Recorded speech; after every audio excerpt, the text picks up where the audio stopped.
Oiê, sejam muito bem-vindos ao meu canal. Hoje a gente vai falar sobre mais um caso criminal e um dos mais notórios casos criminais dos Estados Unidos. Provavelmente você que gosta de casos criminais já deve ter escutado falar sobre BTK, ou em inglês BTK, que em português significa amarrar, torturar e matar. E é isso, bora pro vídeo.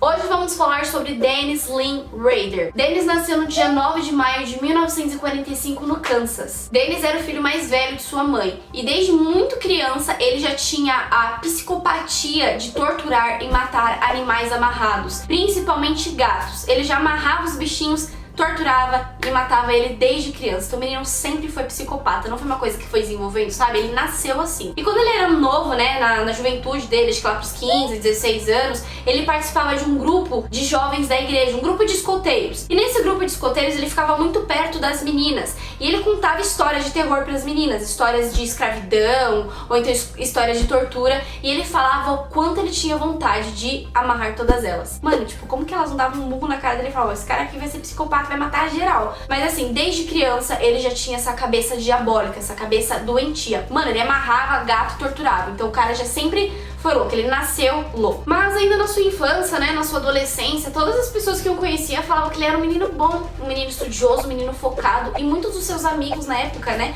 que deram depoimentos depois de todo o caso, falavam que ele era muito desprovido de senso de humor. Ele é tipo assim, zero senso de humor, era tipo a Bela do Crepúsculo, tipo. Mas ele era muito focado e muito estudioso. Mano, é muito interessante, é muito, sabe, como existem muitos serial killers que a gente já falou aqui, né, que todos eles têm uma forma de matar e tudo mais, mas muitos deles, né, a maioria pelo menos, são muito focados, todos eles é muito estudioso, tipo, é impressionante como todos eles são parecidos. Em 1957, ele era líder da igreja luterana do local. Ele também serviu nas forças aéreas dos Estados Unidos lá pros anos de 1960. Em 1971, ele casou-se com sua esposa Paula Dietz. Anos mais tarde, ele começou a trabalhar numa empresa de segurança para casas. Então, né, durante esse emprego, né, ele aprendeu a desarmar vários alarmes, inclusive alarmes de casas, empresas, era nisso que ele trabalhava.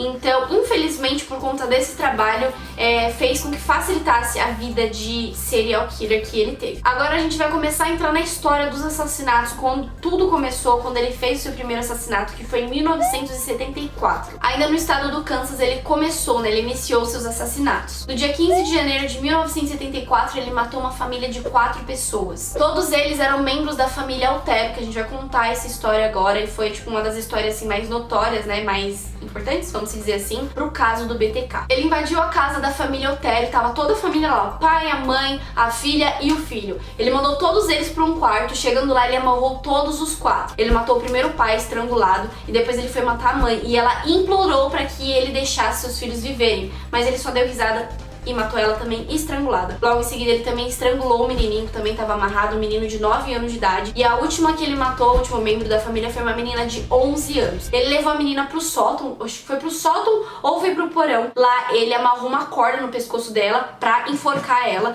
Ele enforcou a menina e logo em seguida ele ejaculou nos pés dela e também em outras partes do seu corpo. Até que no dia 4 de abril de 1974 ele matou mais uma mulher. Ela se chamava Caitlin Bird e ele fez a mesma forma, mas ele amarrou ela e dessa vez ele a esfaqueou. Alguns meses depois ele escreveu uma carta à mão e levou para uma biblioteca pública na cidade, assumindo que ele era o BTK. Óbvio que ele não colocou lá, o meu nome é Dennis e eu moro aqui perto, venham me pegar. Não. Ele só falou, eu sou o BTK, né, e toda a tradução lá, matador e aquela história toda. E ele assumiu, né, que foi ele que matou a família Otero e também ele que matou aquela mulher e outras pessoas também. Durante, né, nesse meio tempo aí que ele matou a família Otero e essa moça, ele já tinha matado outras pessoas também. E nessa carta, além dele descrever como ele matou a família Otero, como ele matou essa moça e outras pessoas, ele também escreveu uma frase que intrigou muito a polícia. Eu vou ler agora pra vocês. Ele escreveu assim: eu não consigo me controlar, vocês provavelmente me chamarão de psicopata e estuprador, mas isso é mais forte que eu, há um monstro dentro de mim.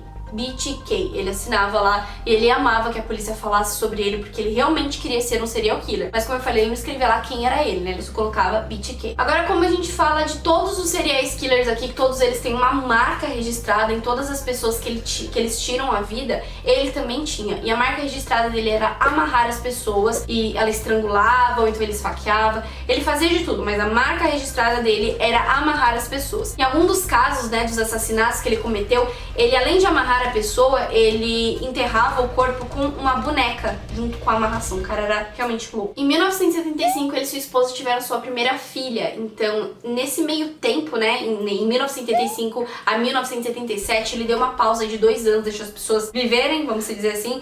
Acho que ele tentou ser um bom pai, mas ele não se conteu. Em 1977, ele invadiu a casa de uma mulher chamada Shirley Diano. Essa mulher foi encontrada amarrada em cima da sua cama e ela foi asfixiada com um pedaço de plástico. No mesmo dia, ele ligou pra polícia e falou: "Ei, polícia, aqui quem fala é o BTK, foi eu que matei aquela..." né, porque ele tratava as mulheres dessa forma. E ele já tava sumindo mais de novo, falando tipo, ó, voltei, tô aqui na parada de novo, fiquei 2 anos sem matar ninguém, mas já voltei com estilo. O cara era bem assim, ele era bem abusado mesmo. No dia 8 de dezembro do mesmo ano, ele fez mais uma vítima, e também uma mulher. Ele invadiu o apartamento dela e ficou esperando ela chegar do trabalho. Quando ela chegou, ele amarrou ela e estrangulou ela até a morte. Foi encontrado, né, no corpo dela e também no corpo de outras vítimas anteriores dele, que ele tinha ejaculado na mulher.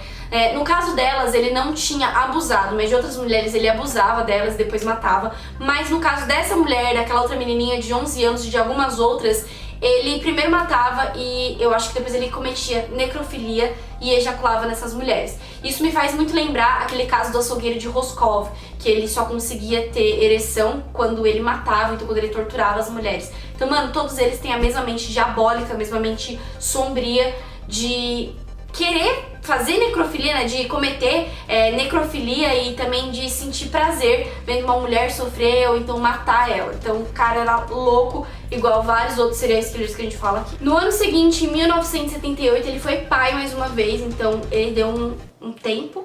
E nesse meio tempo, né, em 1978, pelo menos no começo do ano, ele trabalhava numa carrocinha, então ele tinha aquelas arminhas de sonífero que eles davam aos cachorros e gatos, enfim. E nesse mesmo ano foram encontrados diversos gatos e cachorros, né, mas gatos principalmente, que foram estrangulados e todos eles estavam, né, com esse sonífero. Então associaram, né, depois de um tempo, né, que perceberam que ele ficou um tempo sem matar ninguém, então eles perceberam que ele sentiu essa vontade de matar e torturar com os animais naquela época. Então ele passou todo esse ano sem cometer nenhum assassinato, porque ele matou animais, né, mas ele não matou pessoas, até que em 1979 ele invadiu a casa de uma senhora e ele ficou lá esperando, né, ela voltar do compromisso dela, provavelmente, mas graças a Deus ela demorou e ela não chegou a tempo de ser morta. E ele deixou uma carta na mesa dela falando: aqui quem estava esperando era o BTK. Então ela basicamente escapou da morte. Vocês lembram quando eu falei pra vocês que ele matou a família Alterio e depois de um tempo ele fez uma ligação falando: olha, aqui é o BTK, foi eu que matei essas pessoas. Ele também tinha, né, uma carta que ele tinha deixado. Então, a polícia, numa tentativa desesperada de tentar achar o assassino, porque ele tava já, ó, há anos já desaparecido, ninguém... Desaparecido não, né? As pessoas não conseguiam encontrar, não conseguiam saber quem era ele. Então, numa tentativa desesperada, a polícia pegou essa gravação, né, da ligação que ele tinha feito anos antes e colocou nas rádios, nas televisões, na tentativa de descobrir quem era. E óbvio que a polícia, assim, falhou, não conseguiu. Muitas pessoas ligaram, né, acusando outras pessoas, mas, assim, não era ele de fato. Então, a polícia tentou, mas não conseguiu, eles não conseguiam nada. Naquela época, né, ele ejaculava nas mulheres, mas naquela época não era igual a hoje. Então, eles não conseguiam saber de quem era, né, não conseguiam pegar o DNA ali do sêmen da pessoa pra saber quem era. Hoje em dia, eu acho que já conseguem fazer isso. Mas ele não deixava pistas nenhuma, não deixava. Então a única pista que eles tinham, de fato, era essa ligação que ele tinha feito anos antes. Ele ficou algum tempo, né, na verdade, anos sem cometer mais nenhum crime, né, desde o seu último crime tinha anos e anos. Então assim, as pessoas esqueceram que na cidade tinha um serial killer e a polícia já não ligava tanto, corria atrás, tentava descobrir ainda quem era o cara. Mas como já tinha anos que ele não aparecia, que ele fazia mais vítimas, a polícia acabou, né, meio que diminuindo aí as buscas atrás dele. Então ele ficou puto da vida porque ele gostava gostava que a polícia, que as pessoas temessem ele. Nossa, olha, esse daqui é o BTK. Até que no dia 28 de abril de 1985, ele sequestrou uma mulher. Dias depois, a polícia encontrou o corpo dela jogada numa vala e ela estava novamente amarrada e ela também foi estrangulada. E uma observação, essa mulher morava na mesma rua do Dennis. O Dennis, no caso, é o BTK. Um ano depois, ele cometeu mais um crime e ele também invadiu a casa de uma mulher e dessa vez ele estrangulou ela com uma meia calça. E uma coisa que ele fazia muito e que eu esqueci de comentar aqui com vocês